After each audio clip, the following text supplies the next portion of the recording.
Obsesif, ngobrol seru, skills for first jobbers. Hai teman obsesif, di musim terbaru podcast Obsesif, kita akan ngobrol seru seputar pengembangan diri, soft skills, dan persiapan karir khusus untuk kamu para fresh graduates dan first jobbers. Makanya, biar nggak ketinggalan, jangan lupa untuk follow, nyalakan notifikasi, serta beri rating terbaik kamu untuk podcast Obsesif di Spotify. Teman obsesif pada tahu nggak sih, belum lama ini di tanggal 19 dan 20 Agustus 2022, harian Kompas itu menggelar festival kreatif, yakni Kompas Fest 2022 presented by BNI yang bertajuk Freedom to Speak, Act, Decide, and Create di M Block Space Jakarta nih. Ada 12 konferensi, 36 kelas workshop, dan berbagai pertunjukan dari musisi tanah air. Festival kreatif ini selain menjadi wadah buat generasi muda untuk mengembangkan potensi dan kreativitas, peserta yang dipanggil Space Mates ini bisa berpartisipasi sekaligus praktik secara langsung metode-metode yang diberikan oleh para pembicara yang dihadirkan kemarin. Ya, pokoknya acaranya seru banget deh. Tapi buat teman obsesif yang nggak sempet datang di Kompas Fest 2022 M Block Space kemarin atau ikut sesi online-nya juga, tapi pengen tahu dan pengen dengerin inti bahasan yang disampaikan oleh narasumber-narasumber atau pembicara yang keren kemarin, tenang aja. Di episode kali ini, Obsesif bakal spill soal beberapa pembahasan penting yang berkaitan dengan entrepreneurship in the digital era. Pas banget nih buat kamu yang cita-citanya pengen memulai bisnis sendiri di era yang serba canggih ini, ya kan? So, here you go!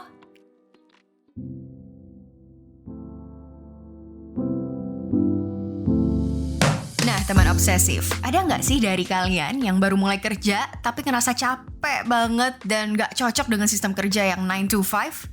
Di sisi lain, kalau mau berhenti kerja juga masih takut nggak punya pendapatan tetap, ya kan?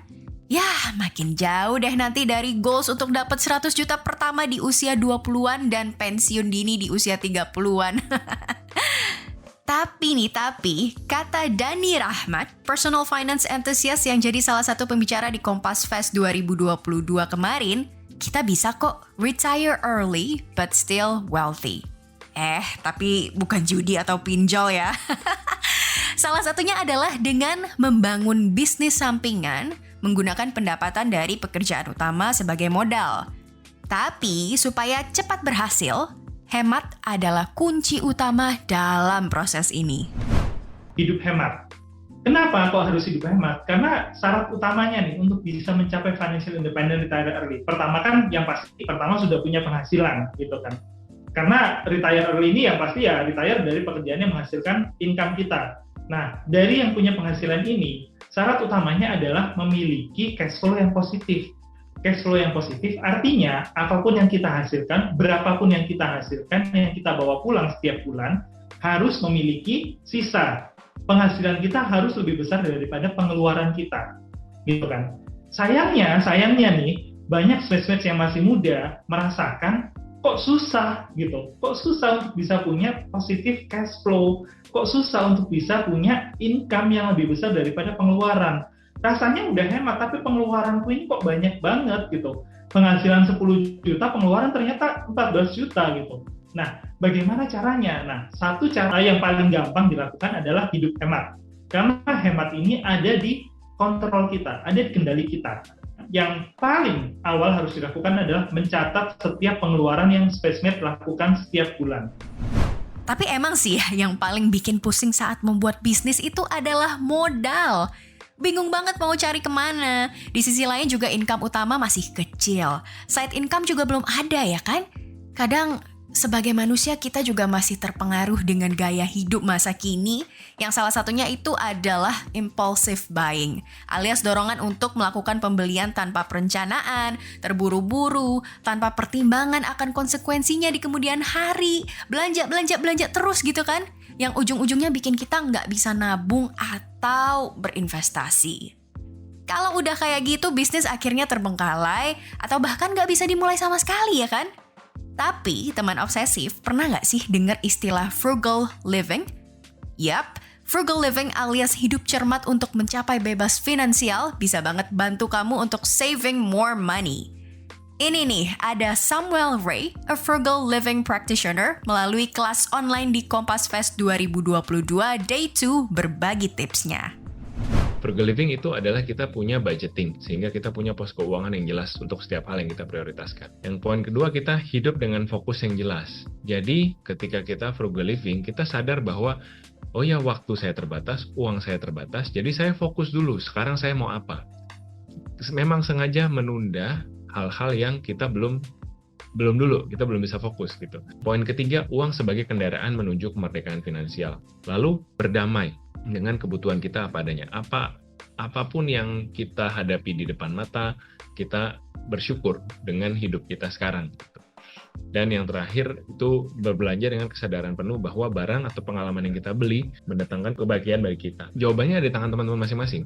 Buat teman-teman yang pengeluarannya besar, FI tadi, financial independence yang dibutuhkan juga akan makin besar. Tapi kalau teman-teman bisa hidup hemat, bisa menekan pengeluaran, sebenarnya tidak perlu besar-besar juga untuk bisa bebas finansial.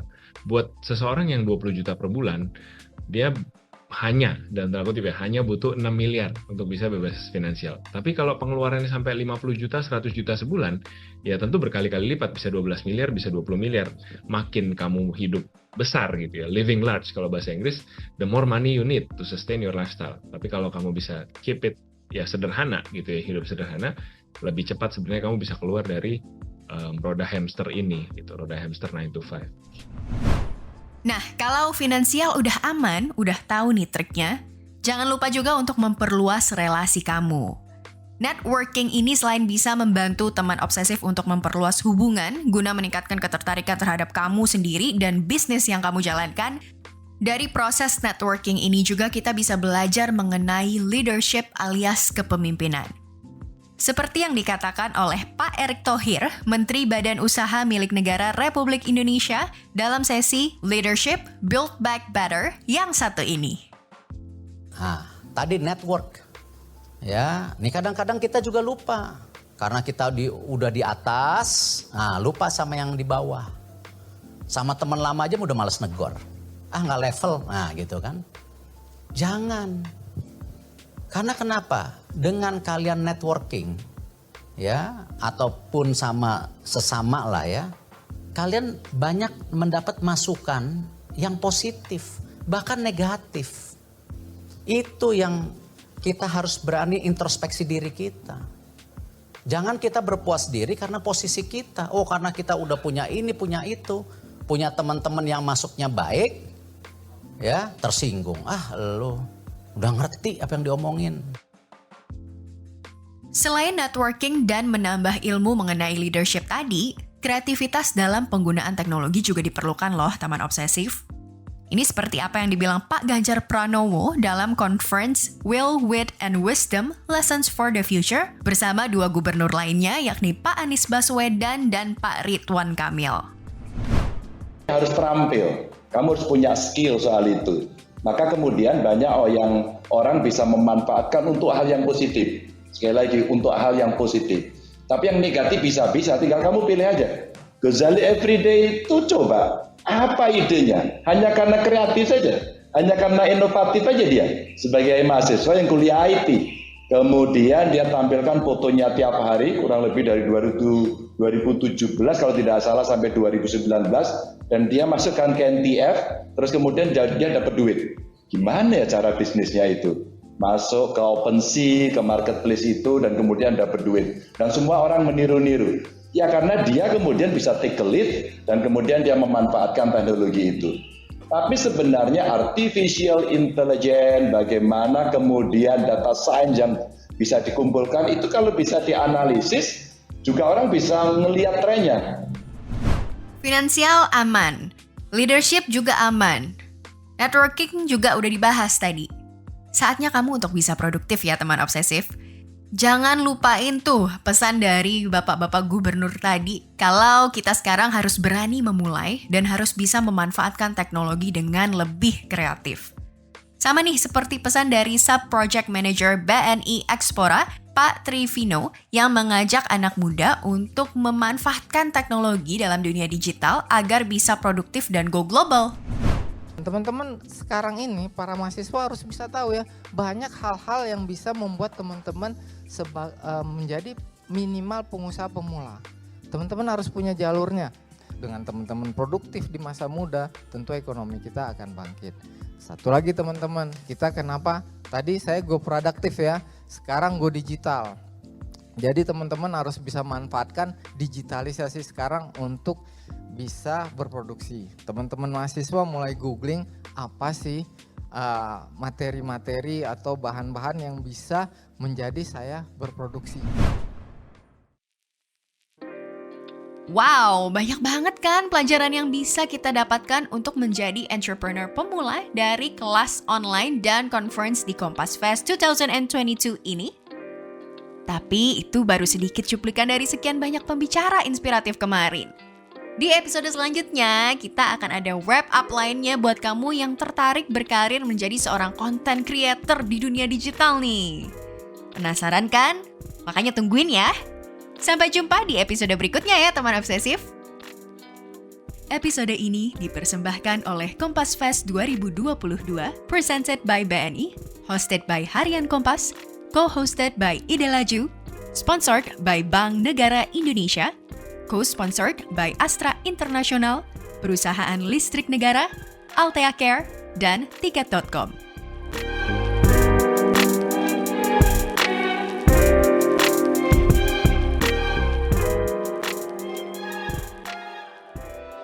Terima kasih sudah setia mendengarkan Obsesif, ngobrol seru skills for first jobbers. Sampai jumpa lagi.